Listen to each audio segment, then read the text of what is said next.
erupted by a volcano 20 million years ago.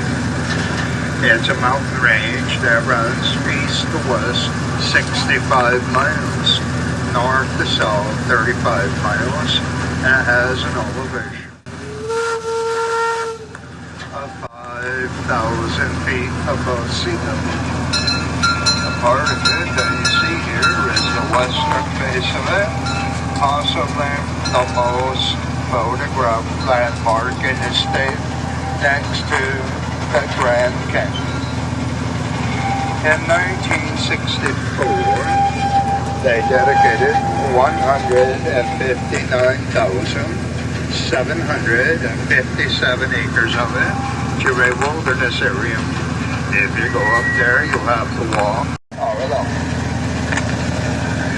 Even before the Apache and the Pima Indians, the Apache simply to run that cable that goes up over the pulley so they can raise and lower cages. All headfront work pretty much the same. They vary some in design depending upon the specifications for the mine. The big pit here is the Wasp mine. In 1983, they found a vertical vein of gold. It's called a chute. This vein produced 2,500 ounces of gold, worth $1 million in just 6 months. It averaged 13 ounces of gold per ton of rock, and in gold money today. It stayed that way until 1910 when a man named George Young came along. He was the former mayor of Phoenix, and knowing people make a lot of money. The mine reopened, Goldfield came back to life. It served 24 hours a day for a month, barely lowered the water level an inch. When they figured out that it was running in the bottom as fast as you pump it out the top and you could never get the water out, they closed the mine up in Youngsburg or Goldfield. It closed up and became a ghost town. In 98 mines, it was called Tent City. I always thought Sheriff Joe came up with that. The old agent on the bridge of Trestle directly ahead of the train to get that photo. You cannot see it off the right. So if you want the picture, move to the left. For you folks in the caboose, you can get it out the back window though. Way over to the base of the mountain, that big open-end building is the Black Queen Mine. The original claim there was in November of 1892.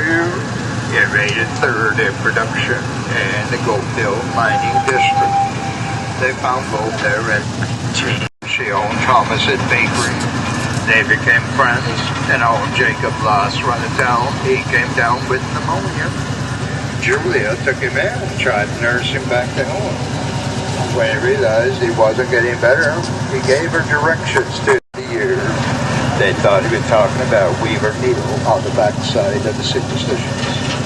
The Bulldog was the second highest producing mine in the Goldfield mining district due to its high quality of gold. Because of this production, the Pika was there. A lot of people think it was the Dutchman's mine. Never. A huge storm in the mountains created a flash flood. It exposed the fault line and it had gold in it.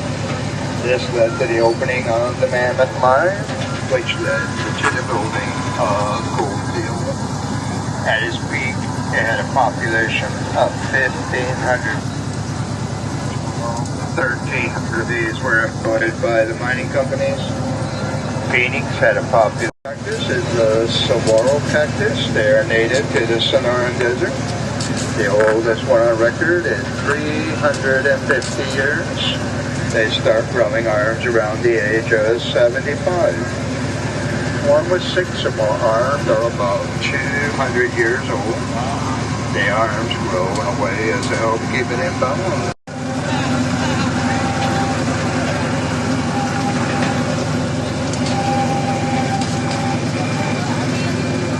The bushy-looking cactus is the cholla, spelled C-H-O-L-L-A,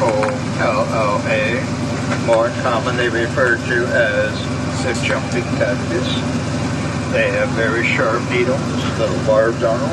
They grow on pods, they grow on the arm. If you bump, ended up in the desert in a dirt floor tent with lizards, squirrels. These two will spend 70% of their life underground, so the chances are you'll never see one out in the wild. In the 1890s, the ratio for men to women in this town was about 80 men to 1 woman. Most of the ladies worked in the bordellos, kids and saloons.